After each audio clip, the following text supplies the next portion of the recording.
Hey everyone, Liz here. I think I'm on the right fucking page. I shall see.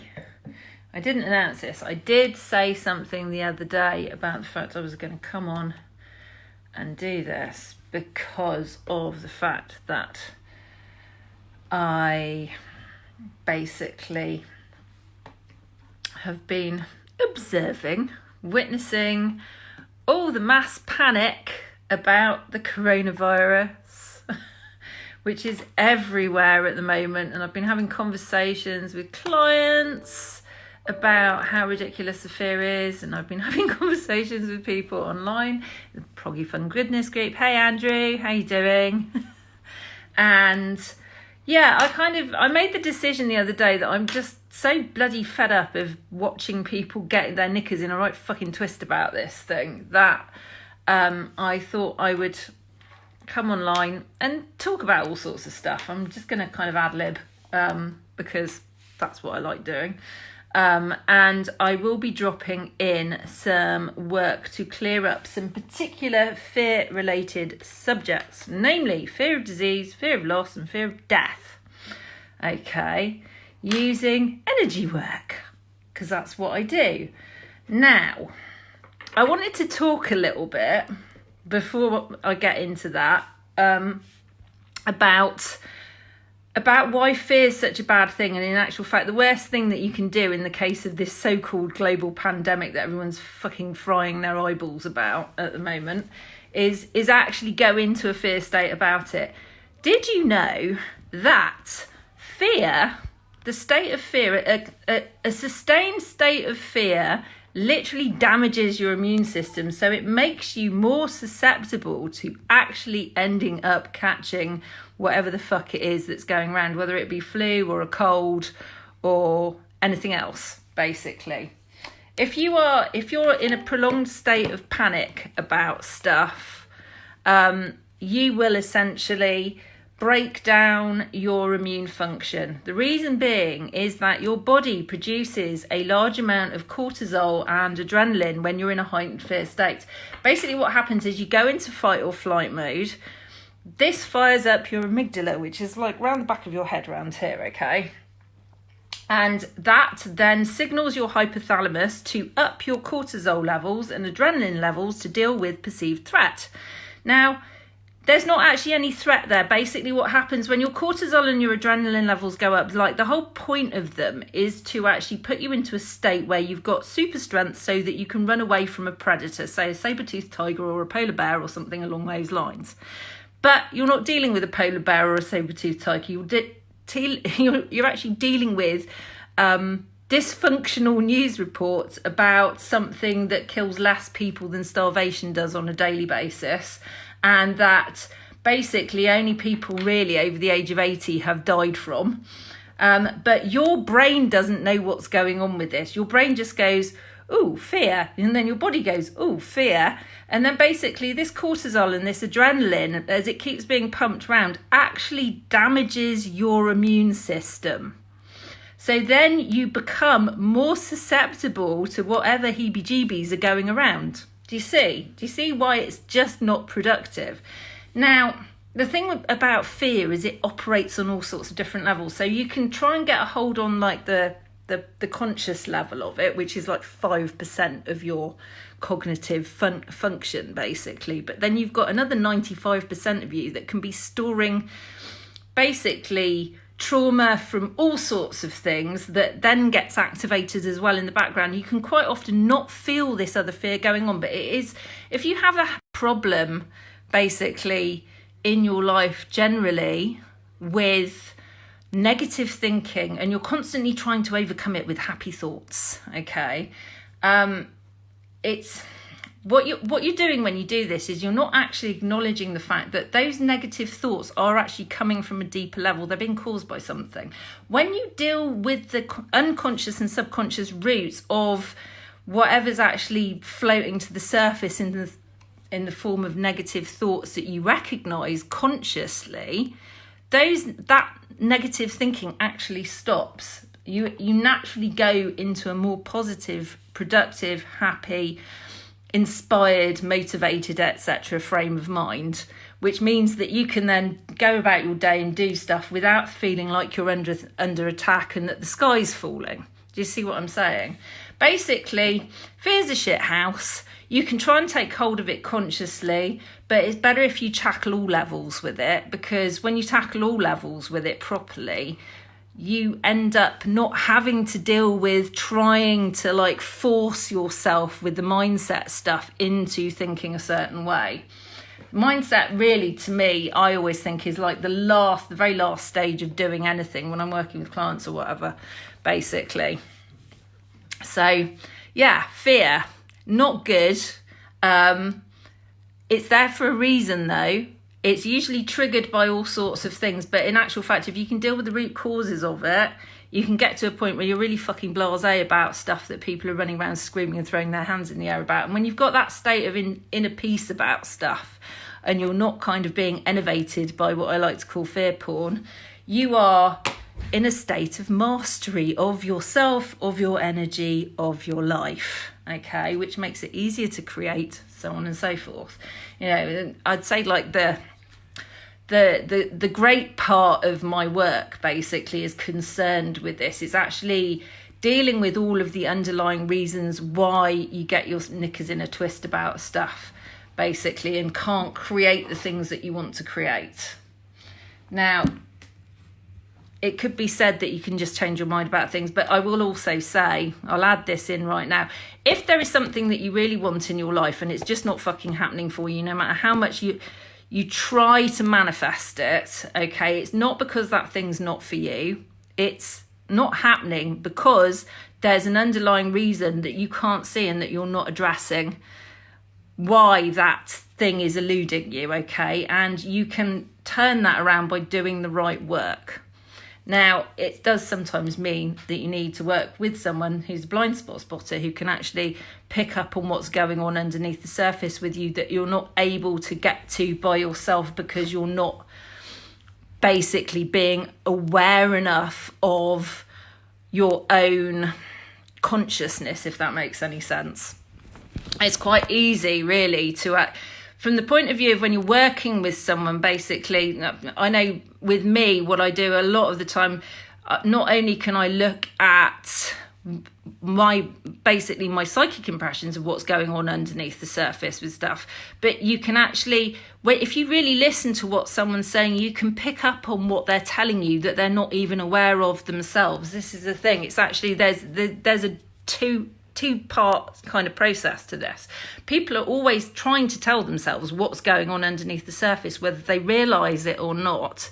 And it's quite funny, actually, because I've been noticing this with my partner recently. He's and I was pointing this out to him this morning as well, and he got quite uncomfortable about the whole thing. I mean, it must be fun for him being with me because I don't really let anything slip, generally speaking, if I'm picking up on stuff. How can you be aware of the consciousness? Just start to actually listen to yourself and pay attention. Pay attention to what you're thinking, what you're feeling. Your body's always telling you things. Whether you're listening or not is another matter. Okay, but listening is a skill that you don't just develop for other people. You develop it for your own good too, right? And listening is about so much more than just what words are coming out your mouth. You can pay attention to what's going on in terms of your thoughts, in terms of your feelings, in terms of areas where you get discomfort in your body on a regular basis. Your body tells you a fuckload of stuff. Your body is actually a barometer for what's going on with your whole consciousness. So I put up a post the other day about this, and I was talking about the fact that if you've got like really big problems with stiff hips and a stiff back and a stiff spine, that there's usually quite a lot of fear that's attached. I know that if I've got fear stuff popping to the surface that wants to be dealt with, I will find that it's very, very difficult to actually touch my own toes.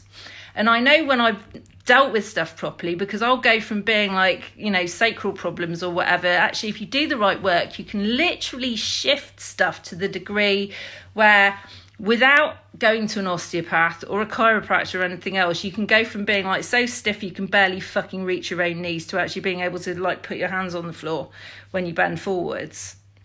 Okay, so stiff back problems, hip problems, pelvis problems, basically, are always indicative that there's fear programs and fear energy literally trapped around your spine and your back and stuff, and it will show up as aches and pains and an inability to move properly. This is what, when we talk about blocked energy, your whole system's energetic, and if the energy is blocked, you can't move in a normal way, basically.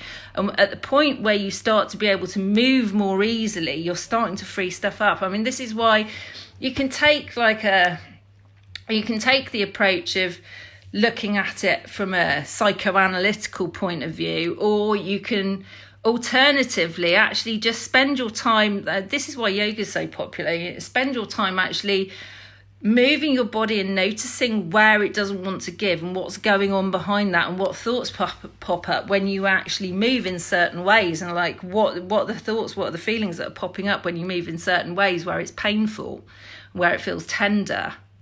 Do you see what I'm saying? Your body and your mind aren't separate. This is the whole point. Okay, your mind, people think that your mind is your brain. Okay, your brain is just like, and I was saying this the other day, your brain is like the air traffic control tower of the airport of you. All of your cells are like all of these, your cells basically are like aeroplanes, lots and lots of, you're a massive airport, right? You've got billions, trillions of aeroplanes at this airport. Your brain's the air traffic control centre. Now, think of trauma as being like terrorists in the cockpit. Okay? And I was saying this in a post yesterday. The trauma is like the terrorist in a cockpit. Now, if you're dealing just with the air traffic control tower, you're not going to be able to remove the terrorist from the cockpit. You have to actually address the cells in order to move the terrorist out of the cockpit. Do you see what I'm saying? Now, how you do that is up to you, but it will involve applying energy of some sort, basically. This is why psychiatry, applied by itself, is an incredibly limited modality to deal with issues in the sub and unconscious, because you're only addressing the brain, you're not addressing the whole body. Your body and your mind are actually melded together. Your consciousness goes throughout the whole of you. It's not just in your head. Do you see? Did that answer your question? Hey Ray, how you doing, darling? I'm like, where are all the people? No one's talking. I've got a glass of wine. It's funny, actually. I've been talking about loving my mind and brain. Oh, thank you, darling. Yes, my mind and brain, they're feeling quite sparky at the moment. I've been I've been delving into, my own fear stuff. We all have. Oh, awesome. Cheers. Clink. Good to see you've got wine too. I've been delving into, it's an interesting thing actually, because you go through layers of stuff sometimes, and I've been kind of coming up to, creating some shifts. I've been coming up to creating some shifts in my life and my business, and actually working around what I'm doing with that. And actually I will drop in right now. I've actually just created a new course, and it's based on like the deepening of my own work that I've been doing recently. And it's called Rebel Genius. It's Rebel Genius Activation and Acceleration. Basically, this is going to be the first run of the course, and I will put a link in the comments for that once I've finished with this, so you can go and read about it. Basically, It's actually designed as a full clear up of everything that's standing in the way of you really connecting with your true genius and the way it wants to come through you. Yes. Oh, cool. You're welcome, Julie. Yeah, the fear and doom and gloom. I'm just like, I've literally been pissing myself laughing about how much people getting their knickers in a twist. And I know for the people getting their knickers in a twist, You know, it's not that funny. But you know what? One of the realizations I was having, and I do want to share this, okay, is that a symptom of an unfulfilling life, okay, if you feel that your life is unfulfilling on some level, I've noticed this, okay, you will have a tendency to create more drama than is necessary around stuff that really shouldn't matter that much, just simply as a way of trying to create some kind of thrill factor in your life. A little bit like watching a zombie movie or like a horror film because you want to be scared. You know, people that kind of buy into all the newspaper fear and stuff, there's an element of, I'm really fucking bored with my life and this fear is giving me some entertainment. Do you see what I'm saying? It's not particularly helpful or useful, but there is an element I can see very, very clearly with people where they go into this kind of like fear state, but it's not like going to watch a zombie movie, because it's just like it becomes an ongoing thing, right? A zombie movie, you walk away at the end and it's just like, oh, that was a film, okay, thanks, bye, kind of thing. Hey, friends of Ray, hello. So yeah, basically like this, I was actually having a conversation with Anita Sig the other day about this. Anita Sigurberg's daughter, who is my sister from another mister who's in Iceland, who I've been friends with online for like 3 years now. We've never met in real life. We are going to at some point. It's been one of these things, we've talked about it lots, but we haven't actually gotten around to doing it yet. Anyhow, we were discussing the fact that like it's this kind of catastrophe porn kind of effect, or catastrophe. She called hashtag catastrophe fetish, and I was just like, yeah, I'm basically calling it fear porn. Just like you have food porn, where you, like maybe you're not very good at cooking, and so you get really sucked in by Marks and Spencer's food adverts with the Dervla Kerwin fucking sexy husky voiceover thing. Okay, it's the same with all this shit that happens in the media, any kind of disaster whatsoever.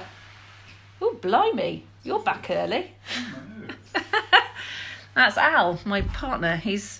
Who I was telling he was ignoring his own signals to himself earlier, and he was so very happy about that.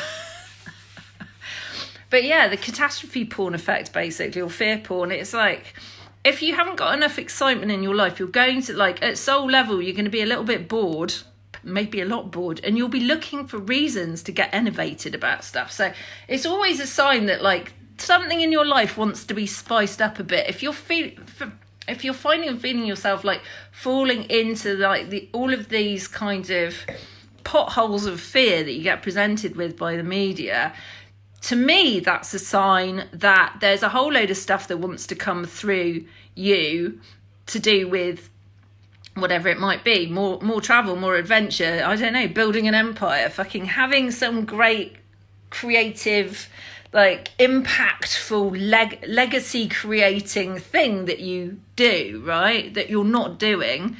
And so you're distracting yourself in order to feel excited with basically other people's reasons to be scared about life. And it kind of boils down to this fear of life and fear of death all at the same time, basically. Fear porn. I was actually thinking more porn as in, like, you know, sexy people having fun times, or whatever you want to, however you want to call it. I'm going to shut the bloody door soon.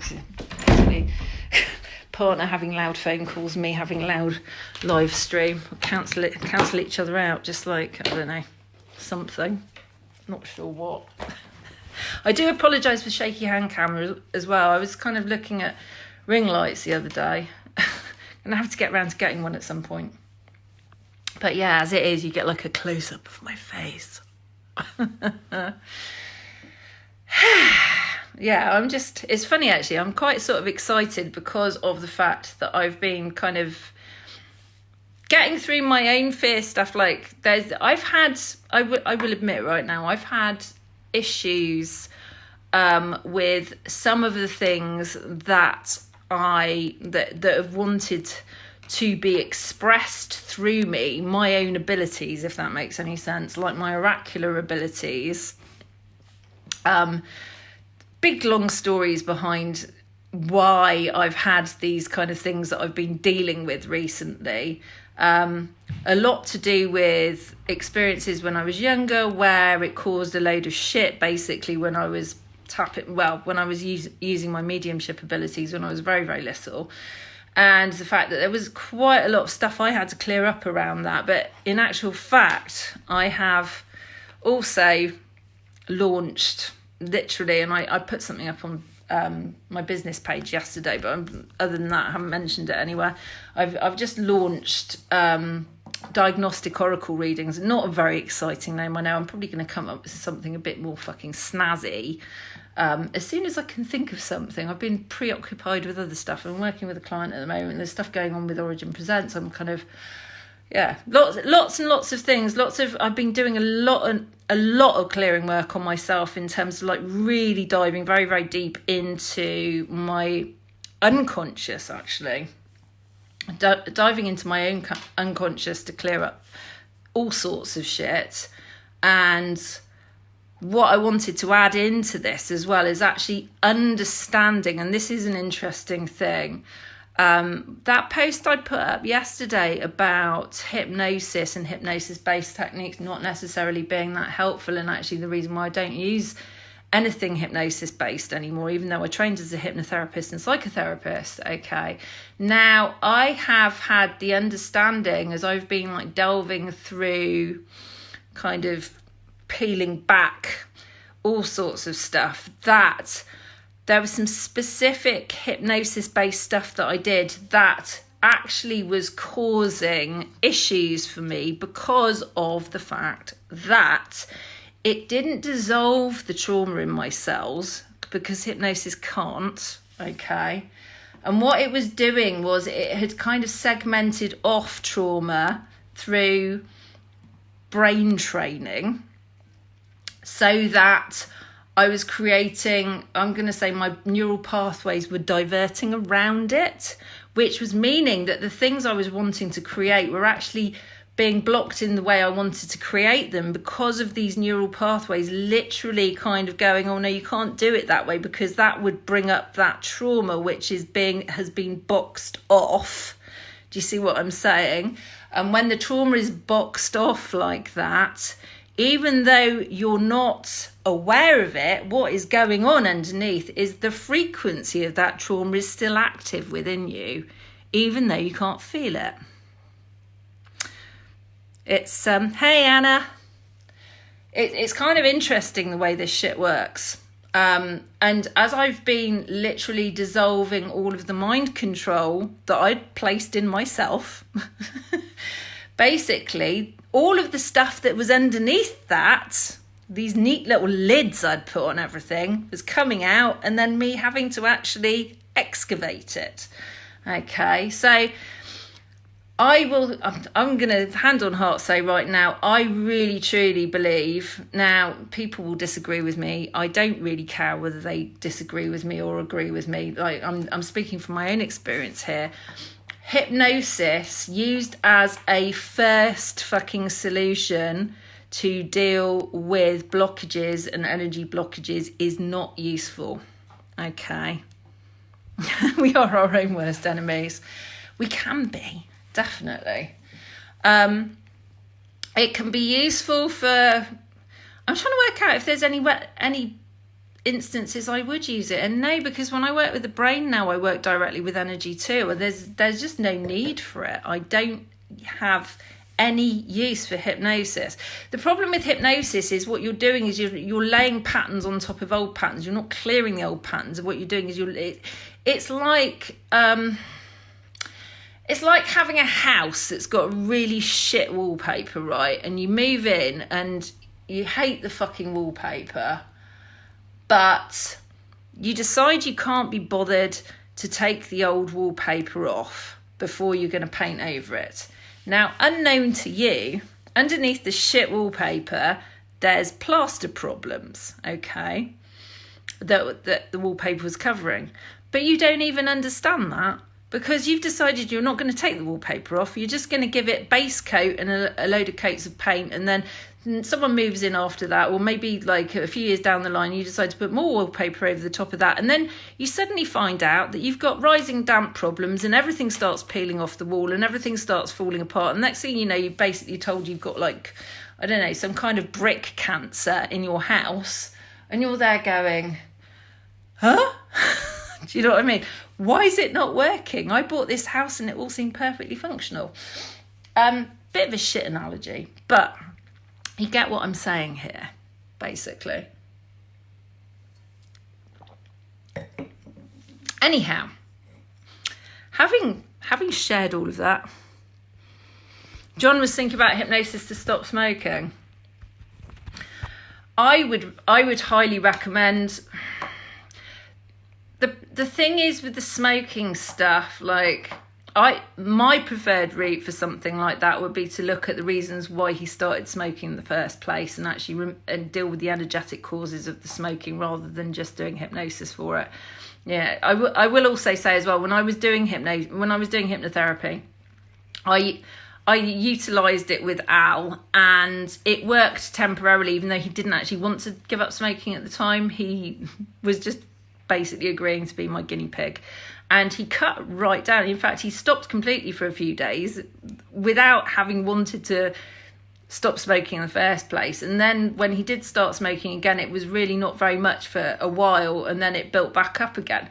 But the bottom line of all of that was that, you know, it didn't actually work. And even the hypnotherapists that were training me, basically, because I did solution focused hypnotherapy, they said, you know, the problem with the smoking stuff is that you cannot do it with anyone who doesn't really, really, really want to stop, and it won't necessarily be effective forever anyway.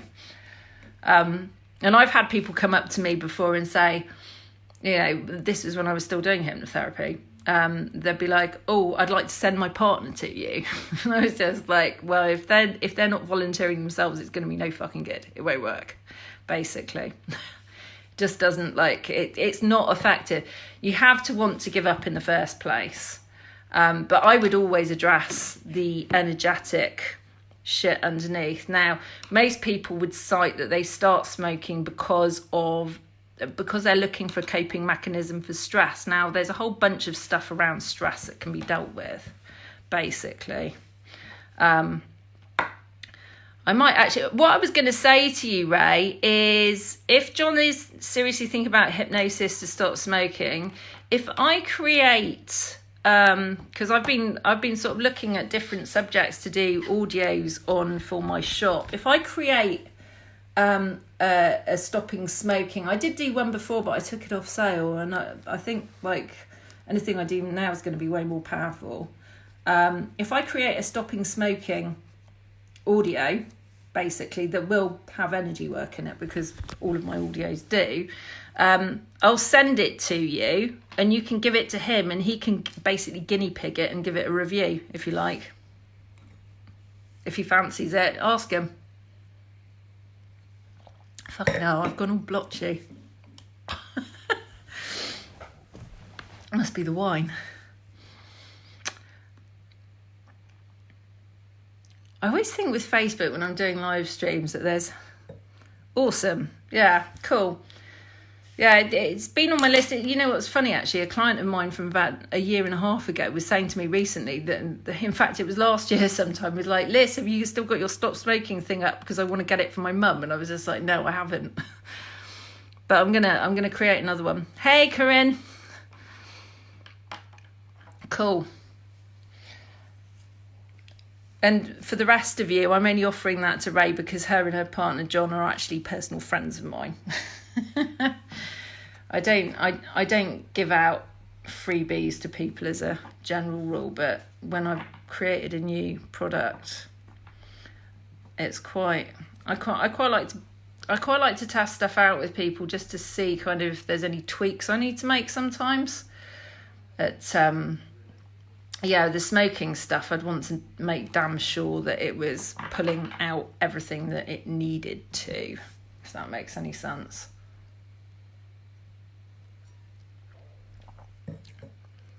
It'd be really great for the world. Yeah. I think we need to do a stop killing people one as well. Talking about stuff that's good for the world. Let's do a stop killing people one, and we can send it to all the world leaders and all the heads in the military and stuff and see what happens next. Now there's a thought. What do you reckon? Let's do stop killing people, everyone. Just stop. Right. Actually, I know what I was going to say. Like, without further ado, having fucking talked about all of this stuff, I did say I was going to do this and actually put some energy work in for all of you and for anyone who watches the recording afterwards. And I'm going to be putting up on YouTube too. So everyone on YouTube is going to be watching it going, who's she talking to? Okay, so we're going to do an alchemization, as I like to call it, of fear of disease, fear of loss, and fear of death. Okay, and this is going to go in. It might feel rather powerful. I will warn you now, if you're about to go and do something really super active, you might want to make a note of where this is in the thing and come back to the recording later and play it later on before you go to bed, just because I know when I'm working with clients online and in person that they quite often get very, very sleepy after I've finished with them because of the fact that there's a lot of shit gets moved around, basically.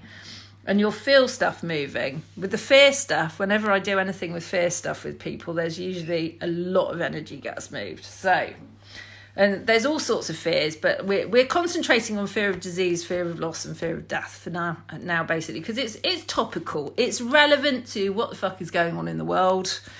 And let's face it, if my Facebook newsfeed is filled with less coronavirus babble over the next few weeks, I'll be really fucking happy. This will have paid for itself just from the point of view of me not having to unfollow every motherfucker who starts banging on about it, because that's what I've been doing. Oh, I'll be honest. Your tooth phobia is happening tomorrow. Oh, darling, I'm sorry to hear that your friends died.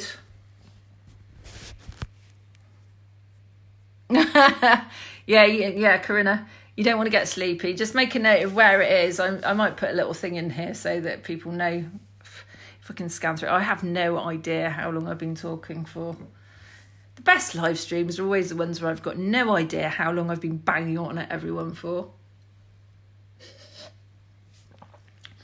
And I have to say, it feels like there's just so much more that wants to out my mouth. I know I've been uncharacteristically silent on here in terms of live streams for quite a while now, actually. I've been really preoccupied with all sorts of things. Origin, fucking clients, trying to, working out what I want to do with my business. Life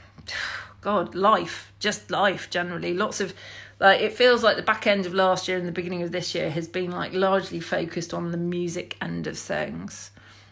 Cool. See you later, darling.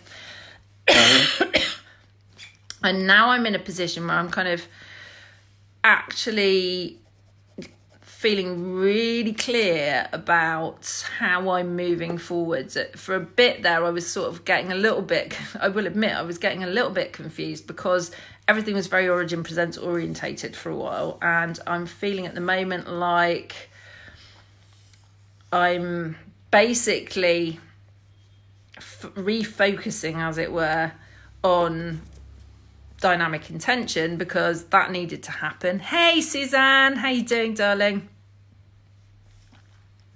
So yes, right, so fear of disease. Suzanne, I was going to say, I'm literally about to launch into the clearing up fear of disease, fear of loss, and fear of death. So if you're still integrating that work that we did earlier, well, you know what, you're hardcore, you can handle it. I believe in your power. Hey, Laura. Right, okay. Without further ado, I'm going to stop burbling and take some deep breaths. You don't have to close your eyes, but you can if you want to. And we're going to start now. Hey, Vicky. Whew. Okay, that started. This is for all of you and everyone who's going to be watching later too. He wasn't there, you can do it. And all you have to do is just allow it to come in. Now, what this is doing, I'm just going to like double check that. Can we make sure that this is going across all levels and all parts and etc. And limitless alchemization. Yep. Whew. Right. Okay. You're probably going to feel some buzzing. Hello. How you doing? Yep. Buzz, buzz, buzz. Right. Okay. So we're basically what I've got going on in the background is an alchemization of fear of disease, fear of loss, and fear of death. Seeing as everyone's gone coronavirus mad, I thought I would do some stuff to help. It's funny actually, because I don't have any of those fears myself. I've kind of dealt with them. But I'm feeling, it's really interesting actually. I'm feeling like, because I always, whenever I'm delivering work to people, I always feel what's going on with them within me. Like clairsentience is like one of my biggest clairs. And I feel like someone's jabbing the backs of both of my hands with pins at the moment. Quite literally. It's kind of interesting.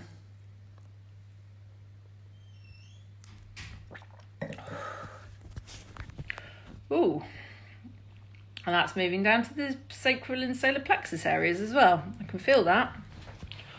Ooh. Yeah, you know what's really funny? If I start burping, don't be surprised. That happens quite often. Suzanne's used to it. She deals with me burping, burping whilst I'm working with her all the time. Whew. Excuse me. Everyone's gone silent. Nobody's capable of speech anymore. That's always a good sign. Something's working.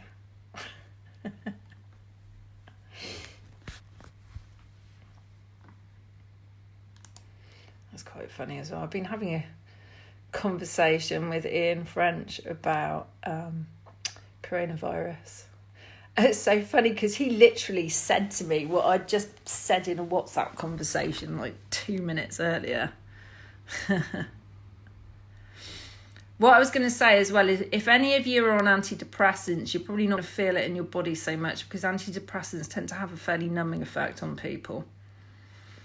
You might feel stuff around your head in that case.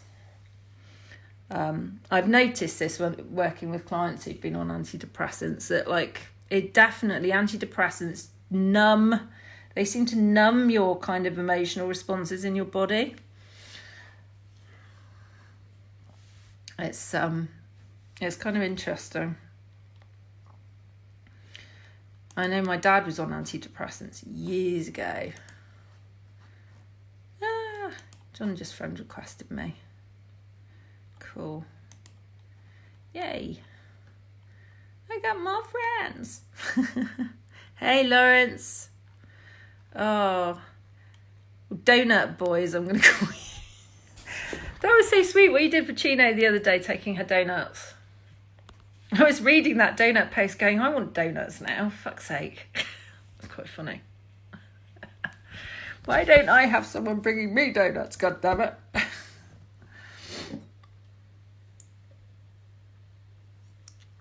I'm so flushed at the moment, fucking hell. Boiled. Look at me. I've gone all sorts of blotchy. It's crazy. I also feel a bit sweaty. Right. Okay.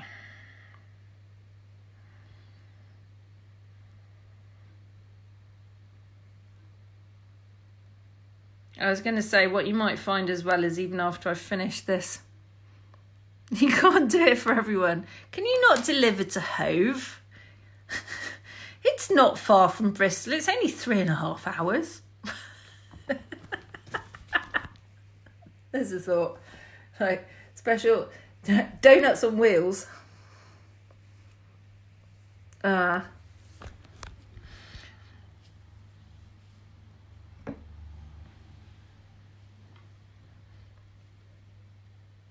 We don't need Meals on Wheels, we need donuts on wheels. Donuts do actually look like wheels when they're ring donuts, don't they? It's a random thought. Ha! Welcome to the live stream. Let's talk donuts and death. What other things can we talk about? Donuts, death, disease, wine. What else is there? All sorts of really fucking exciting and insightful topics that we can discuss. It's an interesting thing. Hey, Paul. Oh, every time I see Paul online, on the way to Havel, so stop in London. See, you've got a route, Lawrence. You've got a route. You can do a route. Donut delivery. Lawrence's Donuts on Wheels. Oh, fuck. Paul, when are you and Cole coming to visit me? Hello, Lisa. When are you and Cole coming to visit me? I miss you. And your doggy. I've been looking after a very cute dog recently. That was funny, actually, because when I took her back last Friday to her home, the doggy I've been looking after, Holly, who I've put up some pictures of on Instagram because she's just adorable. And she basically plants herself in my lap when I'm on the sofa and doesn't move. And at one point, I couldn't take her back last week on Friday to her house because she was lying on my chest and she didn't want to move. And I was lying on the sofa and I was like texting her mother going, well, not her mother, but, you know, her human mother, basically saying, I'm bringing her back when she lets me move. And she was laughing at me. That was so sweet because I took her back there and like she made dinner for me. And I walked in, she was just like, she said, hello, Liz, would you like a cup of tea or a glass of wine? I was like, oh, now we're talking. You're in Bristol for the first drop off. Lawrence is going to have a new donut delivery business before donuts, death and dogs. Yeah, it's just a standard Wednesday in my world.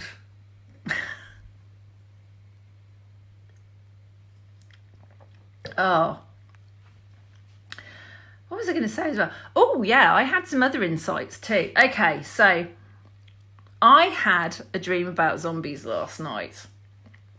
And I started...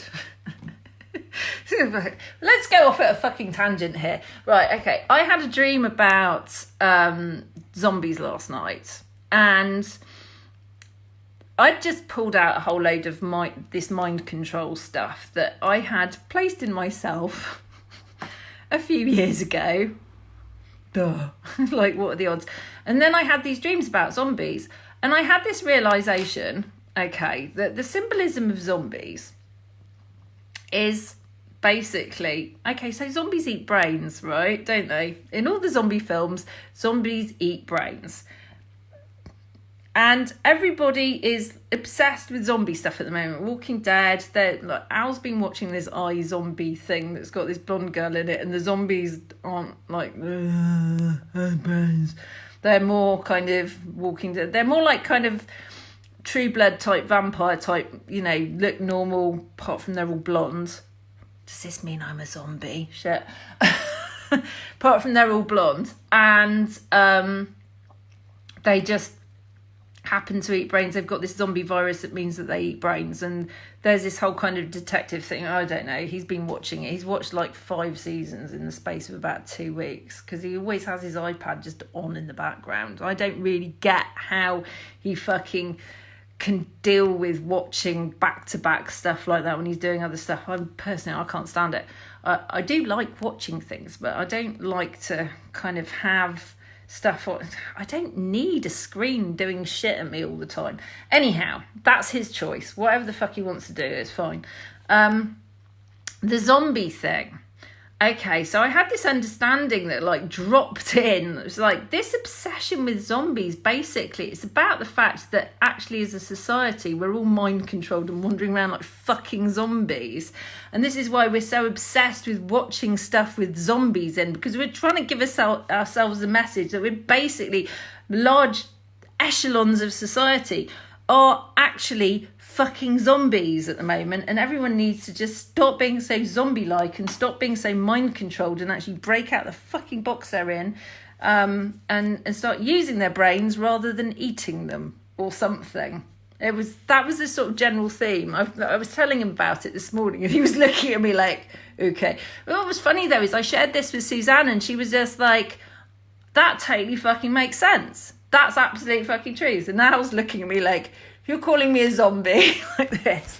I was just like, well, not in so many words, but like there is definitely. I said, darling, you're trying to give yourself a message when you watch this shit. And he's just like, he does his face at me. This is the shit he has to put up with on a daily basis from me. Bless him. We love each other dearly. We've been together for ever. Well, no. Actually, we've been together longer than I was with my ex-husband, so we're not doing too badly at all. I love him very much. I'm still sexually attracted to him. What the fucking odds of that? Not normal for me to be in a relationship this long and actually everything's still firing in that respect. Possibly too much information for all of you. I don't really care. Anyhow, yes, the poor fucker has to deal with me basically telling him what I can see going on all the time. He's not always that comfortable with it. But I believe in honesty. I believe honesty is kindness. You know, when people do this whole thing of like, oh, you need to sugarcoat everything, I'm like, no, I know from my own point of view, I'd rather people were completely fucking honest with me than trying to fucking gloss over stuff. I love you too, darling. We definitely need to get together at some point soon after your dental adventure. We need to do something fun. I was going to say Zoysi's in Brighton now as well. I really want you guys to meet her. She's working down at the Lazy Fin actually, and I've been threatening to go visit her, but it's been raining a lot, and then the days where it hasn't been raining, I've been preoccupied with other stuff and blah blah blah, all of that. But I did say to her, I said, you need to meet Ray and John. So yes, we all need to get together for I'm going to say for a beach day. Here's hoping that it doesn't have another storm.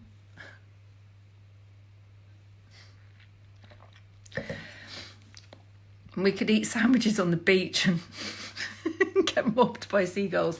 I actually saw, there was a guy on Preston Street the other day. Just another random aside, okay? There was a guy on Preston Street who was walking along, and I've not seen this happen off the beach before. Obviously, I've been attacked on the beach by a seagull when I was new here, and I didn't know these things, that eating anything on the beach is a very stupid fucking idea because you're going to basically get mobbed. There's this guy walking up Preston Street, and he's holding a wrap or a burrito of some kind, trying to eat it at lunchtime. And there's one solitary seagull who's basically like spots him, starts zooming in and trying to dive bomb him.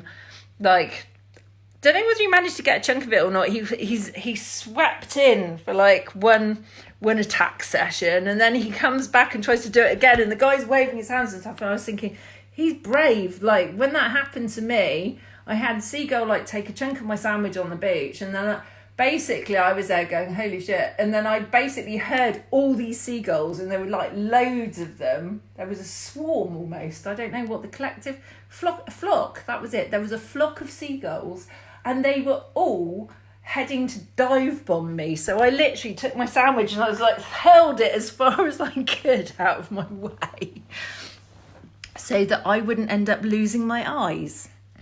The lesson in this one is don't ever eat a sandwich on the beach in Brighton, because you will end up probably with no face. It's a dangerous sport, sandwich eating on the beach. I've seen people having picnics down there, and I'm like, are they eating plastic or something? Because they must be, because if there's no seagulls trying to get their food, it must mean that their food's not actually food. Hey Olga, hey Nicole. So yeah, maybe I need to deal with fear of seagulls. I'm not really scared of them, I'm just scared of eating sandwiches in front of them. It's Talking about killing the fear. My fear of eating sandwiches in front of... That's a fairly unique phobia, isn't it? Fear of eating sandwiches in front of seagulls. Only happens in seaside towns.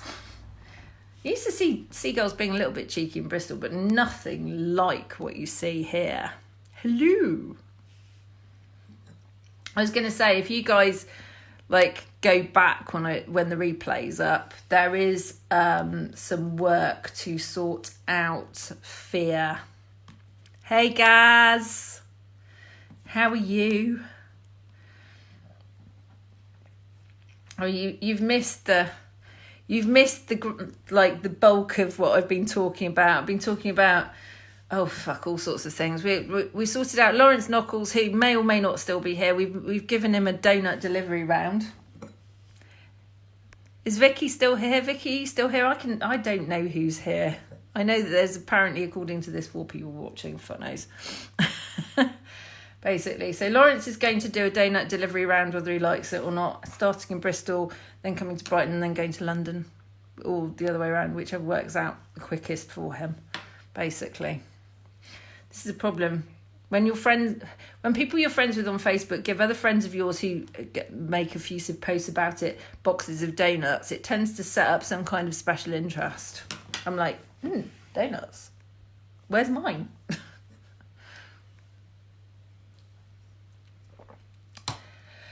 Right. Having said all of that, I'm going to make more of a habit of coming back on here and doing more of these. I'm not going to say daily because I prefer to kind of move as the spirit moves me, kind of thing, when it comes to live streams and stuff. I always think there's nothing better than coming on because you're brimming with enthusiasm and there's just stuff you want to talk about, and you're in one of those moods where you open your mouth and whatever comes out of it. And I do like that kind of ad lib type of thing. I like it actually if I'm working with clients one-to-one, because I was doing some work with Freddie's girlfriend Mia, although I think they're on a break at the moment. Shit, I'm friends with both of them on Facebook. I don't know what's going on there. Basically, I think they're having a little bit of space from each other because they've got mocks this week anyway.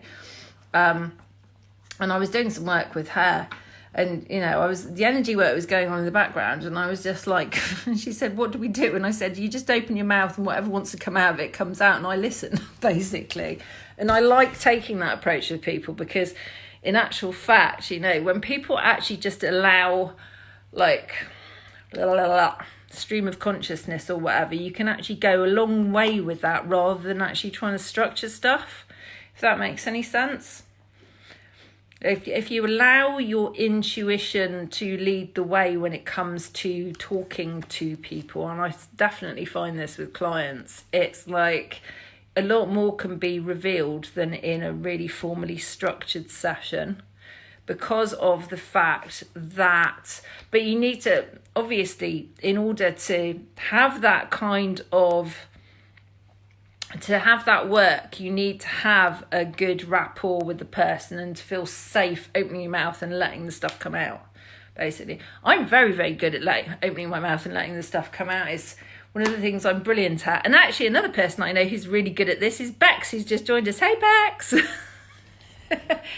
We both talk for England. It's quite funny. She's a friend of mine from Bristol who runs going to be a series of vegan/vegetarian raw food cafes called Beets and Roots, and they're going to be exploding nationwide at some point, so that's very exciting. I'll just tell you all now. bit of promo for you, love. How are you doing? Haven't spoken to you for fucking ages. How's things going down at the Den in Bristol? I haven't been back to Bristol for ages. I've been here since September. In Hove. I'm beside the seaside now.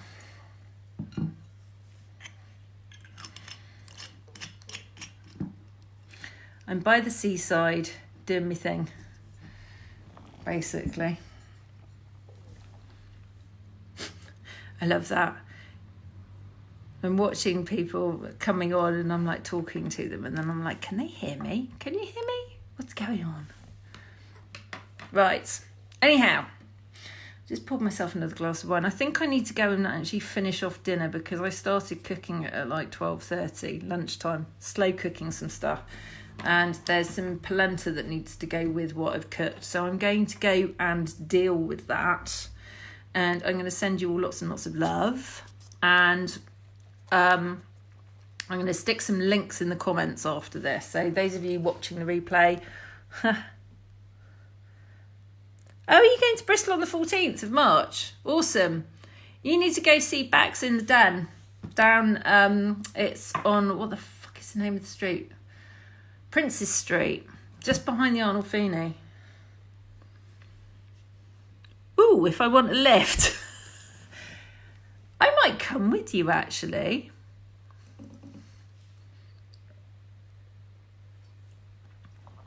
Yeah, we need to talk more about this.